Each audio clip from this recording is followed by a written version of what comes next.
All right, good morning. This is Sunday School, Acts chapter 12, part 11. This should be the last part of Acts chapter 12. I know we compete here at Suncoast Bible against the god of baseball across the street over there. We got the church of the dugout over there. I mean, man, they got a lot of people over there. It's always pretty interesting. But yeah, we have. I'm always worried about my car getting hit by a ball. It might happen one of these days. Did it? Yeah, I could see that happening. These kids are pretty small though, so they may have to get one of those, the bigger fifth graders out there to hit it that far. All right, so we're picking up in Acts chapter number 12. If you go and turn your Bibles there, we're going to look in more depth and detail today at the death of Herod. Herod was that king, that appointed Roman ruler over the area of the Jews. He also was ruling over the area of Tyre and Sidon. They really didn't like him very much, but because of a famine, they were kind of, sucking up to him a little bit and being nice to him to get some more food because they were receiving the nourishment, as it says there. And so eventually they kind of made a little peace arrangement and agreement so they could continue to get fed.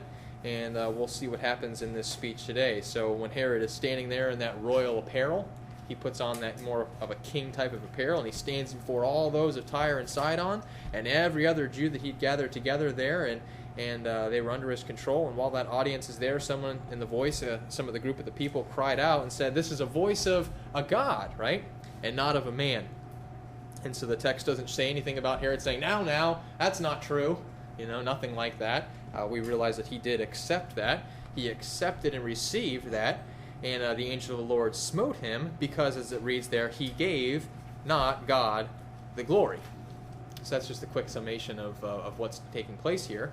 So whenever there is a righteous execution of God, okay, righteous execution, I'm saying righteous termination of one's life, whether that be by God, whether that be by God's man or men, whether that be by the armies of Israel, whether that be by the angel of the Lord, the question that passes through the mind of many is fairness. Is it fair of God? Why is it fair that some face immediate execution and others do not? In the very famous account of Lot in Sodom and Gomorrah, turn over to Genesis chapter number 18. Instead of reading through Acts 12, I just gave you the quick summation, so we're moving fast. Genesis chapter number 18.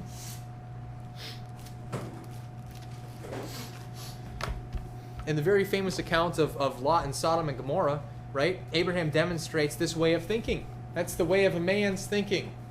And what man thinks is obviously not always in line with how God thinks, right?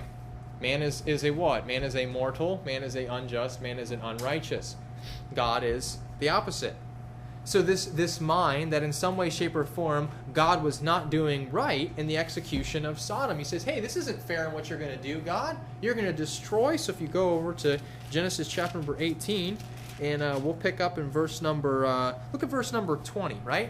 And the Lord said, because the cry of Sodom and Gomorrah is great, and because their sin is very grievous, I will go down now and see whether they have done altogether accordingly to the cry of it, which is come unto me, and if not, I will know. And the men turned their faces from thence, and went toward Sodom. But Abraham stood yet before the Lord. And Abraham drew near and said, wilt thou also destroy the righteous with the wicked? So what's he doing? He's trying to rationalize with God. He's thinking in his mind, well, God, you must not know what you're doing. I think I need to tell you something. I think I need to tell you that you might destroy the righteous with the wicked. I mean, I think about any discussion I'm going to have with God, I'm just going to fall on my face and not even open my mouth, because anything I say, the old phrase, anything you say can and will be used against you. Yeah, anything I say is going to be against me. It's going to be contrary to me. It's going to be bad. With my own mouth, I'm going to make my own, that's what Job talks about. With my own mouth, I make myself, as soon as I open it up, I condemn myself. So as you read here, he says, wilt thou also destroy the righteous with the wicked? You got to think what God's thinking in his mind. He's like, excuse me? Who do you think I am? If you read in verse number 24, Abraham goes on to say, well, peradventure. That word peradventure is really interesting. It's a great word. What it really means is if by chance, right? If maybe, right? Perhaps is another way you could say it. Peradventure, there be, what if, right? What if there be 50 righteous within the city, right? Okay, now this is a pretty big city. This is, 50. He's saying 50. Now, I think Abraham's getting a little ahead of himself here, and he's thinking like, okay, 50. Because as you see, he did get ahead of himself. He's like, well, hold on a second. If there's 50 righteous in the city, wilt thou also destroy, not spare the place for the 50 righteous that are therein? that be far from thee to do after this manner? Now he's starting to get into a little bit of logic here and saying, well, look, to slay the righteous with the wicked, and that the righteous should be as the wicked, that be far from thee. And here's the logical question. Well, shall what? Shall not the judge of all the earth do right? I mean, I don't know how God didn't just strike him dead right there. I mean, you're questioning God. You're tempting God. You're saying, oh, I don't know if this is something you should be doing. Shall not the judge of all the earth do right? Verse 26. Look what the Lord says. He says, number one, he already knows how many righteous are in there. There ain't 50. So he goes, the Lord said, if I find in Sodom 50 righteous within the city, then I will spare all the place for their sakes. Well, that's very gracious of God, isn't it? That's very merciful of God to do that. Because there's a lot of men in there that deserve the wrath of God. All of them do, but he's gonna forsake it for the 50 righteous. So after he gets that answer, what should Abraham should have said? Okay, God, okay, go ahead and do. But see, Abraham's starting to go, man, my logic may not have been so good. Because 50, he's trying to think in his head, 50's not that many, but it's probably too many for Sodom and Gomorrah, so we need to bring it down a little bit. Let's see how low we can get God to go. And so he goes, well, Abraham said, and behold, now I have taken upon me to speak in the Lord, which I am, but dust and ashes. Well, peradventure, now he's putting himself where he is. He's like, well, I'm just dust and ashes, I'm just like the earth, I need to talk about this a little more in detail, but peradventure there shall lack 5 of the 50. So what if we get real close, God? We got close to 50, but we got 45. I mean, come on, 45, you're going to kill him? So what does he say? He says, wilt thou destroy all the city for lack of 5? And he said, if I find there 45, I will not destroy it. So Abraham's like, well, man, I got to fix this again because 45 is a pretty big number. Let's see how low we can get God to go. And he goes down to verse 29. And he spake unto him yet again and said, peradventure there shall be 40 found there. And he said, I will not do it for the 40's sake. And he said to him, see, this is what happens. This is the same thing that happens. Remember when Gideon has got the fleece there? And he does it the first time. He says, the ground wet and the fleece dry, and God does it for him. And then what does he do? He's like, God, don't be mad at me, but I'm going to ask you to do it again because I really don't believe you. This is the same thing here. He's saying, verse 30 says, and he said unto him, oh, let not the Lord be angry. Because this is really just the temptation of God. You're tempting God. What are you doing? Why are you arguing with him? Why are you trying to rationalize with him? Why are you using man's intellect and knowledge and logic to try to think that you're going to outsmart God? Okay? Don't you think he thought through this whole process? Look at the complexity of what's going on here in terms of the creation and the promise with Abraham. And you should go, okay, shall not the judge of all the earth do right? The answer to that question is yes, right? Does the judge of the earth ever do wrong? No. Never. Not ever. It's not possible for him to do wrong. It's not possible for him to do anything unrighteous. So when he says in verse 30, oh, let not the Lord be angry, and I will speak, peradventure there shall be found, shall be 30 be found there. And he said, I will not do it, if I find 30 there. And he said, behold, now I have taken upon me to speak unto the Lord, peradventure there shall be 20 found there. And he said, I will not destroy it for 20's sake. And he said, oh, let not the Lord be angry, and I will speak yet but this once. Peradventure 10 shall be found there. And he said, I will not destroy it for 10's sake. I mean, that's a lot of grace and a lot of mercy God's demonstrating right there. But it's also demonstrating, look, don't try to think that I'm not righteous and just. We'll play your game, Abraham. We'll play in your mind, because in his mind, he's like, if there's 50, then it would be unrighteous and unjust. If there's 45, that would be unrighteous and just. If there's 30, I mean, you see how it works? It's like this slippery slope until you really realize, really, all of you deserve damnation. That's really the truth of it. Even Lot deserved damnation. I mean, he's over there participating. I mean, he really is. Why are you getting so close, Why are you getting so close to Sodom and Gomorrah? Now, granted, he was a righteous and just man, and we can look at that, even though you go, he was a righteous and just man? Yeah, because it's by faith and not by works, but we can get into that later. So anyways, I will destroy it for the 10's sake. And the Lord went his way as soon as he had left communing with Abraham, and Abram returned into his, palace. So the first thing here in this passage I want you to get is Abraham recognizes that who is the judge of all the earth?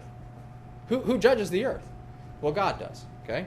Second, he recognizes that it is imperative for God to do right, or God to be righteous, especially in what?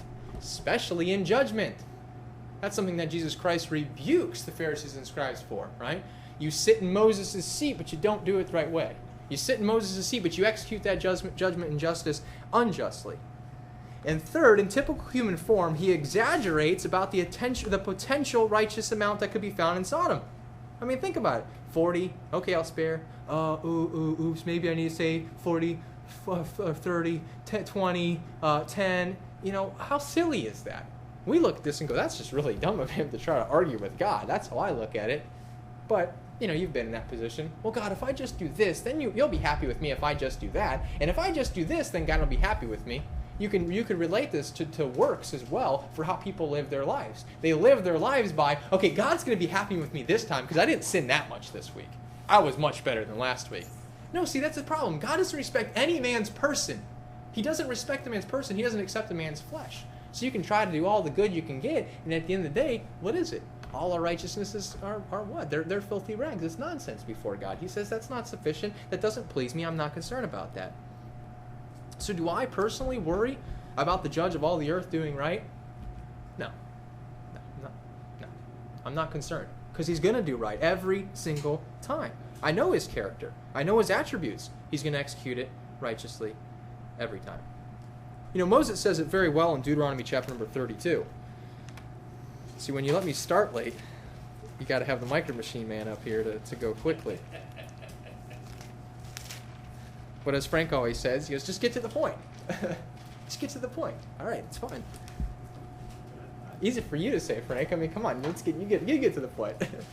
Last time I was up here, he took up 15 minutes of my time telling the story, and then he's like, "You got 30 minutes, 28 minutes. You can get it all done. Just get to the point." In Deuteronomy chapter number 32, when reproving the nation, when reproving the wicked generation of Israel, reminding them just how wicked they are and what they really deserve in the eyes of the righteous God, look what he says here in Deuteronomy chapter number 32 and verse number 1. He says, "Give ear, O ye heavens, and I will speak. And hear, O earth, the words of my mouth. My doctrine shall drop as the rain.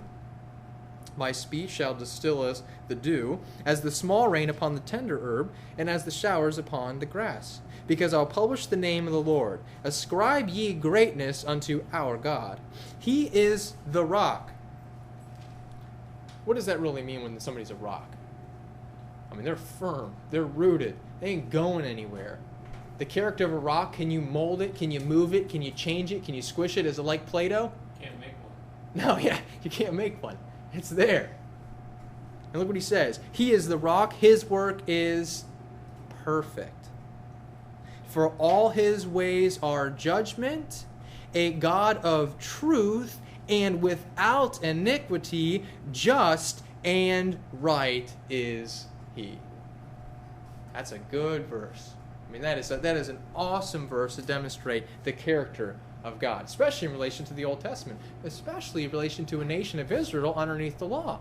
When you heard that right there, what should you do as an Israelite? Well, I'm in trouble, right? Because if he's got to be, truth and iniquity, just and right, and I'm not that way, well, I'm in trouble because he's got to make things just. He's got to make things right. So here's the problem. When Herod is killed, just like Ananias and Sapphira, over here in Acts chapter number 12, the thought and question in the mind of many is, but wait, right? But it's not fair. What? Hold on. What do you mean it's not fair? Go on. Tell me more about how it's not fair. Right? There are so many others who have done worse. Okay. Does that mean they don't deserve punishment?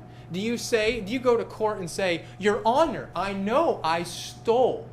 I know I took from the Best Buy the iPad that was sitting there. I know I did that. But you know what? Charles Manson killed people. Do you do that? The judge would be like, yeah, so what? You're still condemned. You're still guilty. It doesn't change it based upon if somebody did something a little worse. Doesn't matter. So don't say, oh, somebody's done worse, and they're not being killed. Well, think about this for a second. When God kills Herod early, and I'm going to put that in parentheses like this because people always think, oh, he was too young to die, or oh, that person, their life was cut short because of God's wrath, or whatever it might have been. really what that does is it prevents them from treasuring up additional wrath unto themselves. Think about that for a second.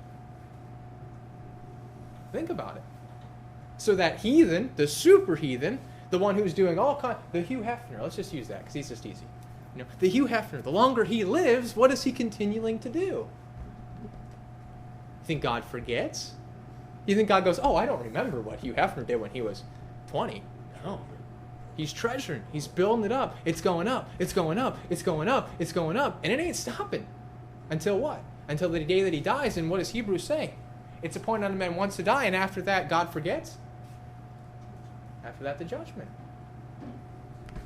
See, Job was a man.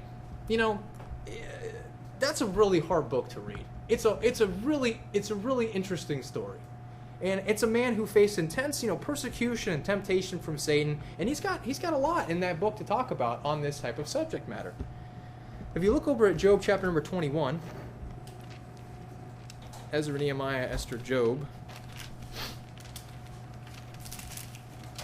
If you get to Psalms, you're too far. Job chapter 21.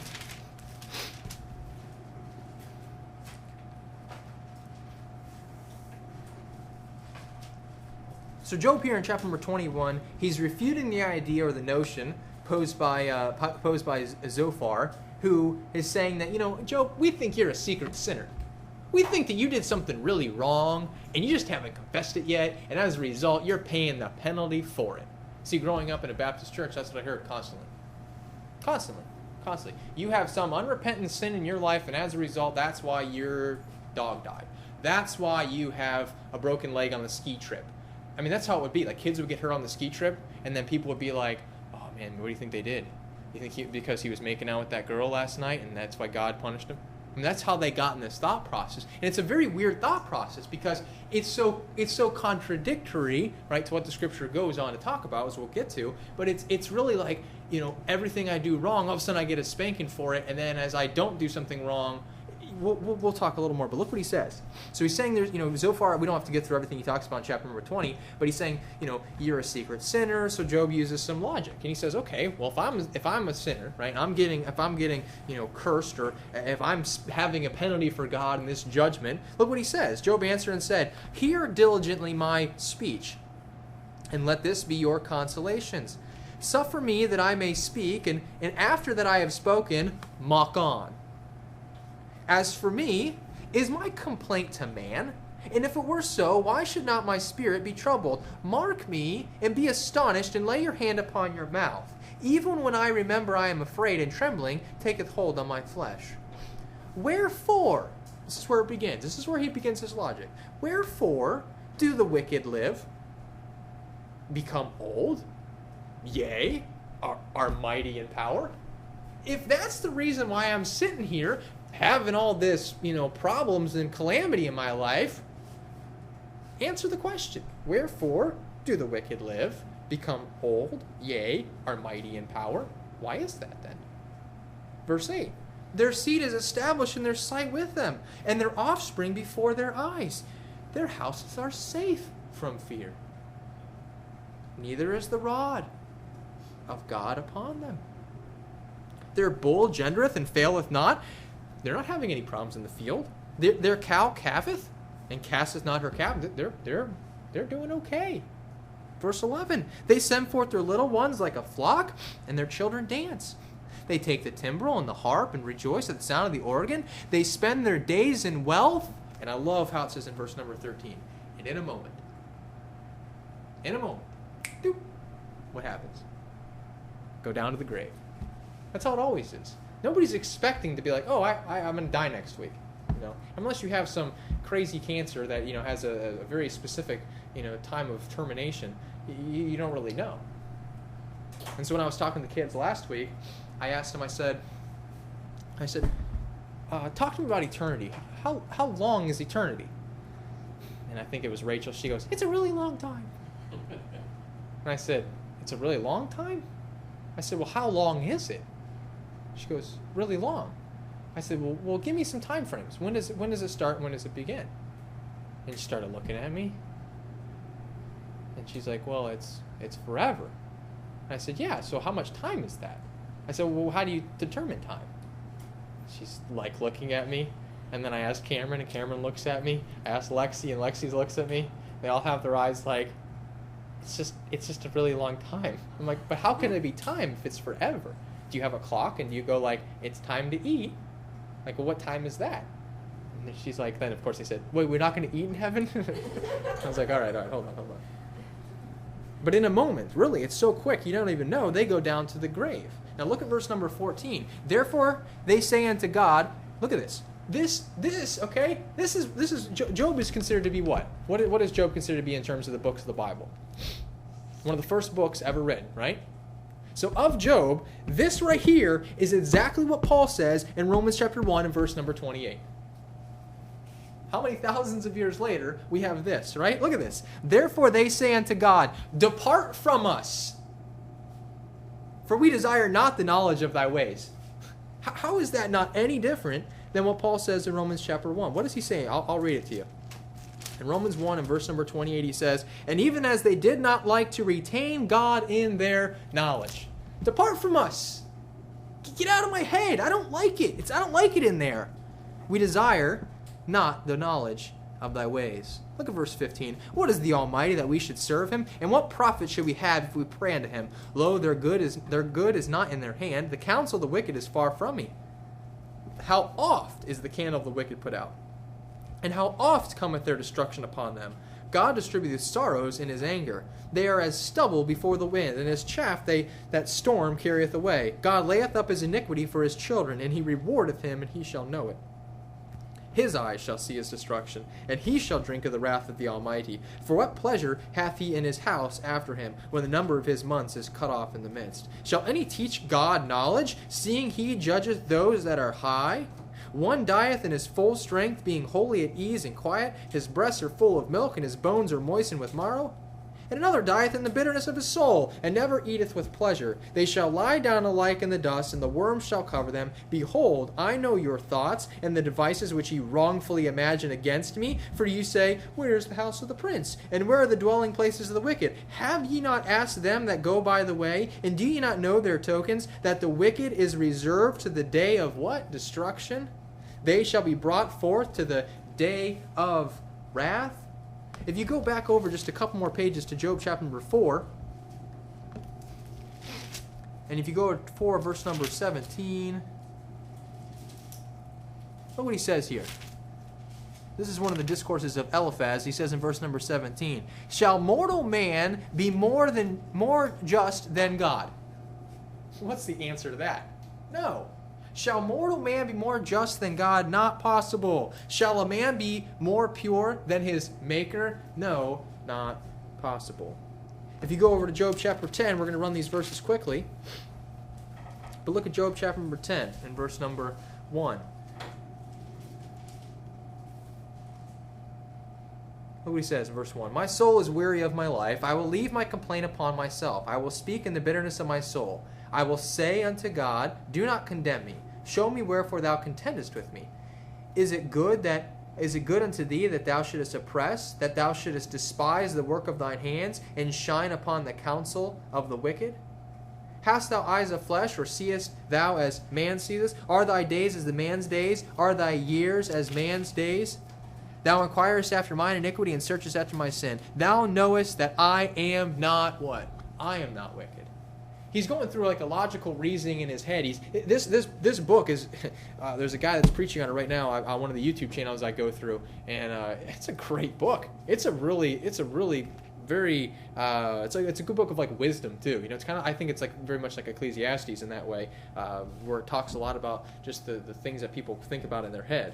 So the very good point is that, mortal men are below God. Mortal man is never more pure than his maker, for he is born in iniquity. He is born in sin. I mean, David even gave the discussion to God when talking about his unrighteousness in Psalm 51. He says in verse 5, behold, I was shapen in iniquity, and in sin did my mother conceive me. He's like, this is just who I am. And when you get to that position, that's the best position you can get to. That's the best position. The position where you ultimately say, look, I am before God, I am nothing. I don't have a leg to stand on. But what I want to establish, and what we must establish, is that, just the question that Abraham asked, shall not the judge of all the earth do right? Yes, he does right. Everything he does is right. God is justice every time. Nothing he does is without justice and without righteousness. Jeremiah is another guy. He struggled with this a bit as well, with the righteousness of God. Because why? He's a mortal man, and he sees stuff that's happening, and he pleads. Look at Jeremiah chapter 12. He pleads with God about his judgments. He's saying, God, I want to question what you're doing. Just like Abraham said, let's have a little discussion here about what you're doing. I think that you might be doing things that are not righteous. And that's really what Abraham's saying when he says, shall not the judge of all the earth do right? That's what he's really saying. Because if there's 50, that's probably not something in my mind that's right. So Jeremiah does the same thing, okay? Jeremiah chapter number 12, verse 1. He starts off, righteous art thou, O Lord, when I plead with thee. I like this, okay? He starts off by telling God he's righteous. Good, okay, build him up. That's how you typically do. When you want somebody to talk to you and get him in their favor, what do?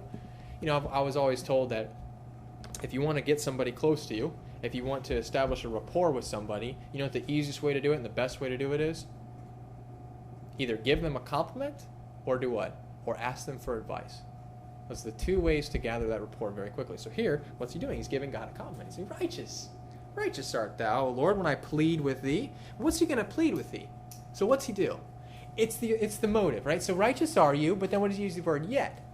So yet he says, let me talk with thee of thy judgments. So I know you're righteous, O Lord, when I plead with thee, but there's another issue about your judgments that I'm not so sure are so righteous. That I have a problem in my head, my little mortal brain, comprehending. He says, wherefore doth the way of the wicked prosper? What does God do? I mean, God's got to be looking at him going, Jeremiah, come on, what are you talking about? What do you mean they're going to prosper? Oh, they might prosper for a small little time. If you put, again, the life of a man, okay, maximum maybe 120 years. If you put that life of a man in the grand scope of eternity, all right, he's not prospering, all right? He's not prospering. When it's all said and done, that dude's not prospering. Because he's way more in the wrath of God than he is in this so-called prosperity of God. Verse 1 again, wherefore doth the way of the wicked prosper? Wherefore are they all they happy that deal very treacherously? He goes on to say, thou hast planted them, yea, they have taken root, they grow, yea, they bring forth fruit.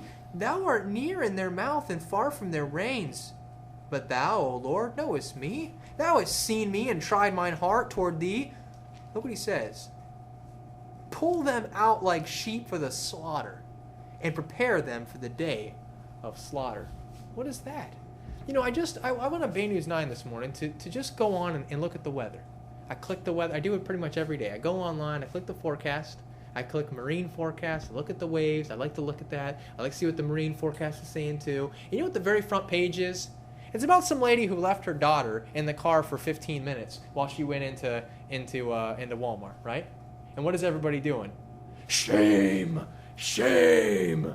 Right? So they're all judging this lady.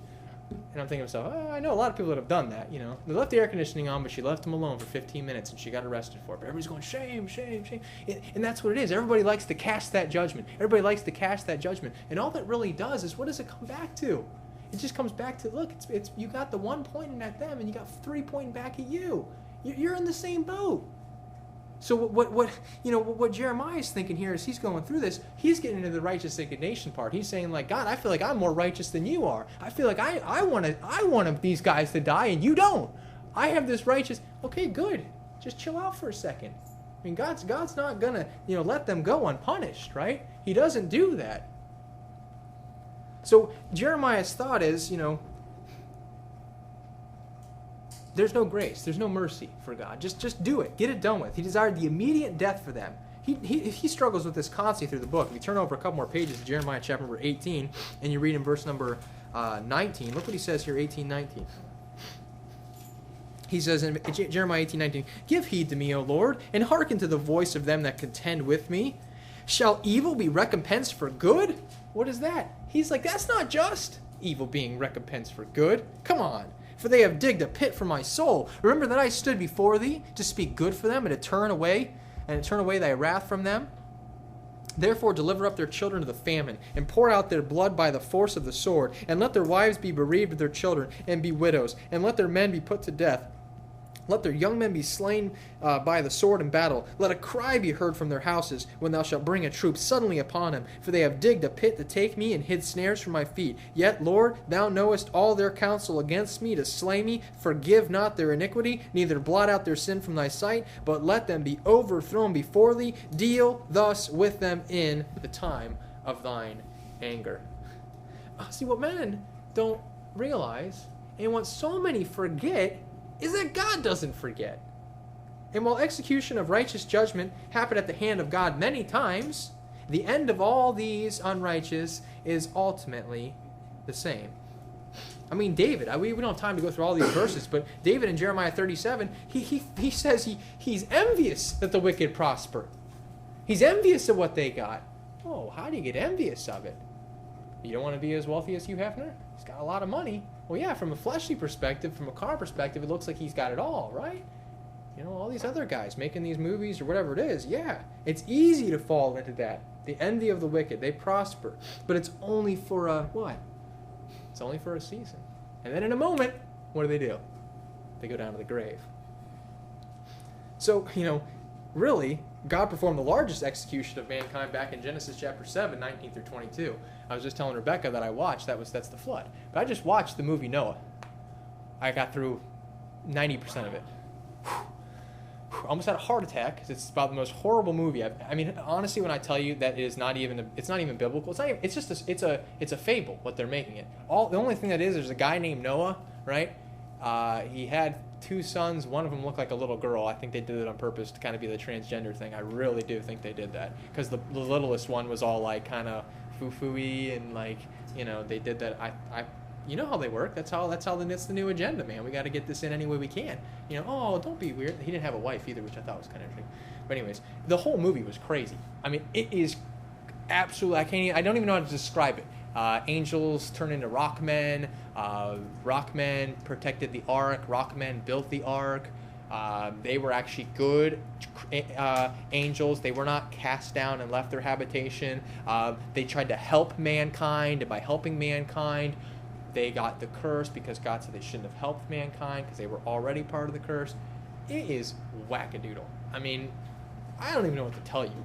It's so crazy. We read, I told Jamie, so let's read the story first. We read, Genesis 7 through, or 6 through, 10 or whatever beforehand.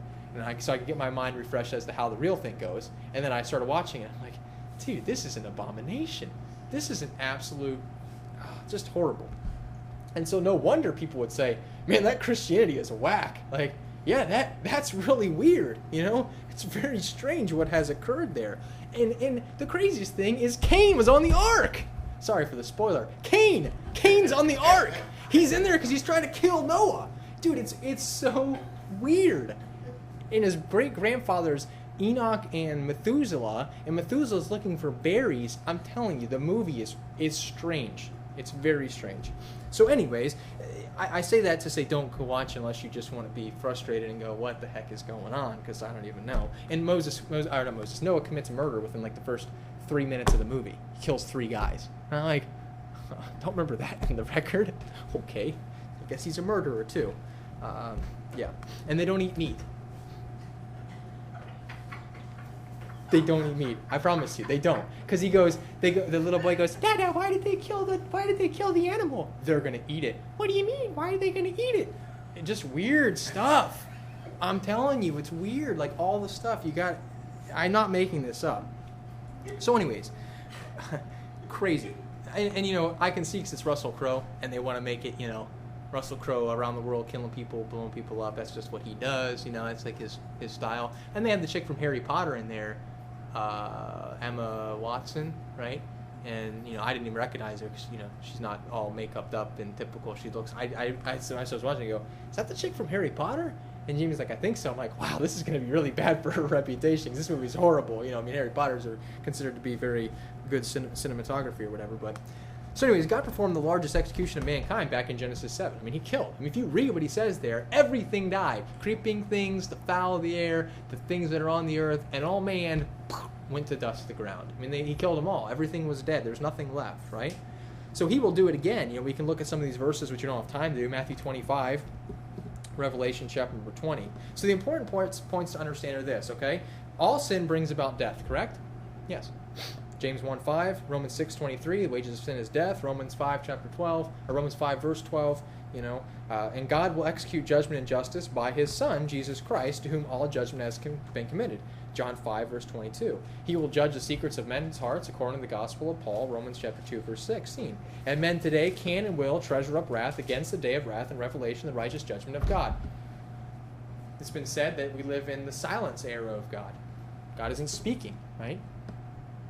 In Noah's age, they were saying that he was in the movie. They said they were in the silent age of God. God hadn't spoken in a really long time. Noah walked with God. Okay? The rock people didn't tell him to build the ark, right? It was wacko. I'm telling you, it's the weirdest thing. They had a boat. Okay, this is the craziest thing. I gotta tell you, this is just so crazy. Noah tells his son and says, "You impregnated your wife, but if it's a female, I'm going to have to kill her, right? I'm going to have to kill her." And he's like, "What?" Because God said so or something. Just something crazy. Like, I got to kill the baby.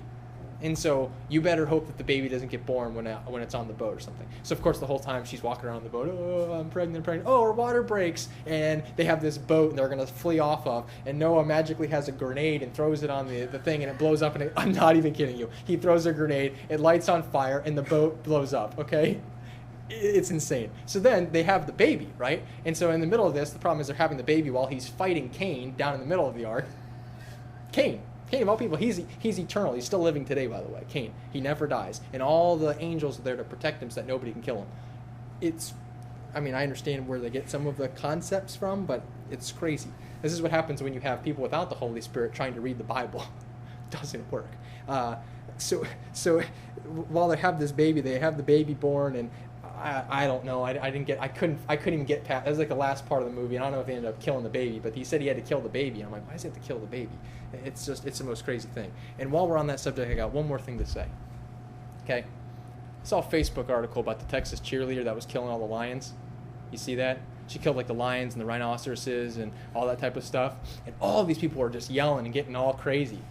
And so then somebody put on there, I think it was like that guy Matt Walsh. He made a little blog. And he's like, "Yeah, if it was a baby, nobody would be nearly as offended." And I was like, man, that's pretty good. That's pretty good. He goes, "Why are you guys all mad? If this was a baby, you wouldn't be nearly as offended. Protect the lions and the tigers, but kill all the babies." And I thought to myself, I'm like, he makes a really good point. What do you do with that? What do you say? What's your answer? You defend the lion, but not the baby? I like the bumper sticker, "Coexist with your baby." I want to get that for my truck. I may actually put that on my truck because that's really good. Anyways, so men today can and will treasure up wrath against the day of wrath and revelation of the righteous judgment of God, right? Romans chapter number 2 and verse number 5. The question is this, right? So did the execution of the angel of the Lord of Herod, right? Did it violate God's word that he's not imputing men's trespasses to them? That's the question, right? 2 Corinthians chapter 5, right? The answer is no. There are some that state that the angel of the Lord acted outside of the will of God. Really? So they say the angel of the Lord acted outside the will of God, the destruction of Herod, and that perhaps they were not informed about the dispensation of the grace of God. That's a stretch. That's a real stretch. I don't know if we can do it. It's kind of a silly answer. In other words, the angel of the Lord was acting in his own will, based upon the knowledge that he had about, just the basics of the law, that whoever blasphemes deserves death. I don't buy it. Okay, others have stated the dispensation of the grace of God did not begin until the end of the book of Acts. That's kind of a problem, too. Because if it doesn't begin to the end of the book of Acts, what does that really leave us in terms of epistles? A handful? Just a few? That are actually for, and I put that in air quotes, today. So the more obvious answer to this question is really the transdispensational properties of the book of Acts, right? Is there stuff happening that is not happening today during the book of Acts? Tons of stuff, right? Tons of things. Are miracles happening? Yes. Are miracles happening during the dispensation of the grace of God? Back then, yes. Without fail. Were prophecies happening? The answer to that question is yes. Were healings happening? Yes. Were casting out demons happening? Yes. Were visible signs and wonders occurring? Yes. But see, as we get closer and closer to the end of the book of Acts, and closer to the destruction of Jerusalem, and closer to really that cutting off of the nation of Israel, what we see is the ministry of the Jews fading and fading and fading and fading, and as a result, the Gentile power rising up, and as we live in the fullness of the Gentiles today, there's none of that happening anymore. So Herod was a man who was really directly under the ministry of the gospel of the kingdom. That's who he was fighting against with Peter, was he not? That's what he was doing. So one could ask the question this then. Well, hold on. What's the worse sin? This Herod blaspheming God, or his great-grandfather who slaughtered all the babies? Matthew 2. But when asking that question, what are you doing? You're saying God's not just. God's not righteous in what he does. You sure about that? You think he's going to get away with that? See, the problem is that they want to see it in the then and now. They want to see it right now. We want to see it happen right away. That's why you have those mobs, you know? That's what the mobs are for. To execute justice, supposed justice right away. Get that retribution. Kill them right now. Don't go through any type of judicial process. They're guilty. Done. Right? But now, in America, what do we have? We have guilty until proven innocent. Not really. We have innocent until proven guilty. That's what the law says. So this type of thinking is how he really started the sermon. Shall not the judge of all the earth do right?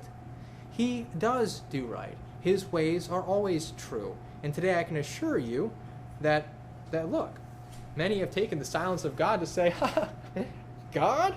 Psh, he doesn't exist. He doesn't even talk. And they live as they please, thinking that they do not have consequences. If you look over at John chapter 3, this is a really good verse.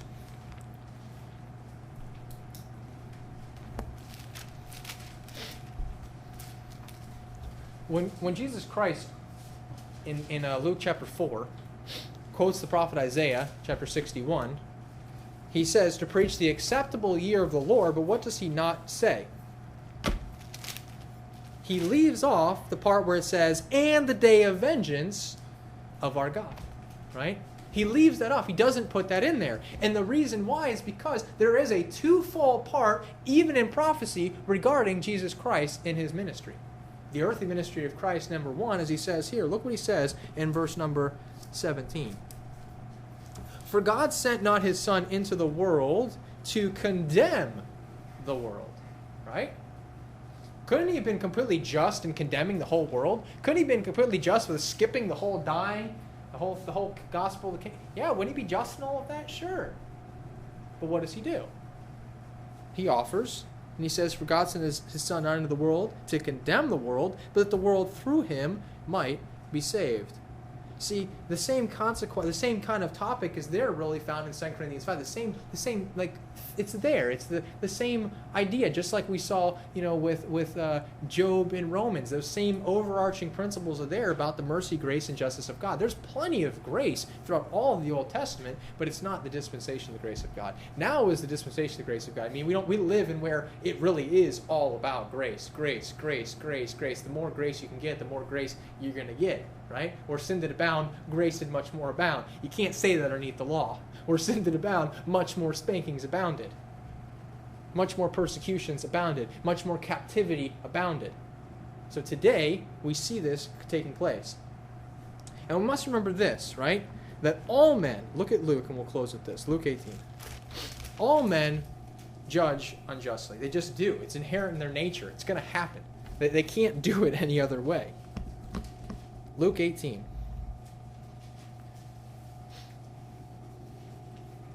Verse 2. There was in a city a judge which feared not God, neither regarded man. And there was a widow in the city. And she came unto him, saying, Avenge me of mine adversary. And he would not for a while. But afterward he said within himself, Though I fear not God, nor regard man, yet because this widow troubleth me, I will avenge her, lest by her continual coming she weary me. Well, that's the wrong reason why you do any type of judgment.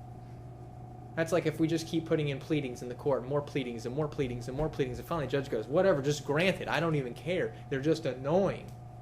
That's not the right reason. Verse 6, And the Lord said, Hear what the unjust judge saith. And shall not God avenge his own elect, which cry day and night unto him, though he bear long with them? I tell you that he will avenge them speedily. Nevertheless, when the Son of Man cometh, shall he find faith on the earth? I wish I had time to go into all of this, but it's very good. What I want to assure you is that, number one, God does not take and impute men's trespasses to them today. He doesn't do it. He does not impute the trespasses to them today. They do what? They treasure them up. If he was imputing to them, you'd be dying. You treasure, you treasure, you treasure, you treasure, and then what happens? Does he forget? No. He pours it out. So the choice that a believer has is when a believer chooses Christ, when a believer believes the gospel, the grace of God, what happens? Does God just simply go, oh, I forgot all those transgressions you did? He says, I didn't forget any of them. Every single one of them were placed right here. Every one. Every one was placed there. Because if we missed one of them, then we're in trouble. So I hope that's a little bit of an explanation as to what this happens, but we'll pick up next week with the end of Acts chapter number 12, and we will see that the Word of God grew as a result of what happened, and we'll see really a very interesting thing with Barnabas and Saul and how they're going to be separated.